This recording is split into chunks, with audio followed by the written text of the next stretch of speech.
Diretsohon ti ka ha. Walay buhaton ang gobyerno bahin anang giatay nga minimum.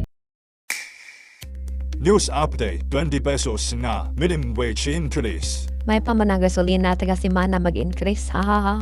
Minuang manaway, nag-resist na kaniingan hanap pang tubo sa wages. Tubo 25, ang deduction tubo sa 50 kansi, ha ha ha ha. Wa mo kuya pe. Unsa man na 25 oy. What babae? Ha ha ha.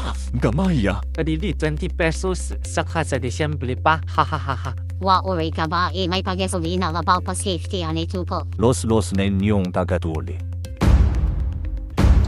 So okay naman ta na mag-antos lang sa minimum. Basta ayaw lang sige reklamo. Pero kung reklamador ka, ayaw ka niya, kusog pa dyan kay ka nga pasangil sa gobyerno, mag-post-post pa ka dito online, o di na maayo.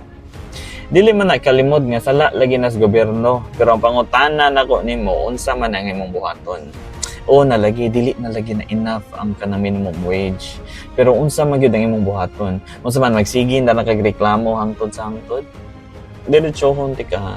Walay buhaton ang gobyerno bahin anang giatay nga minimum. Dili pa ba na obvious? Dili pa ba na klaro nga walay buhaton ang gobyerno sa minimum? Kung itaas man gani na nila hinay-hinay ra, pero ang presyo sa mga palaliton mas dako pa ang gisaka kaysa sa anang minimum. Pangutana nako nimo, nganong magpabilin naman tug ka sa minimum? Nga pwede ra man ta nimo itaas sa imong presyo. Depende kung unsa ka kamaayo sa imong trabaho. Walay labot ang gobyerno sa imong kahimtang. Ikaw ra ang nagdala sa imong kaugmaon. Nya unsa may imong buhaton?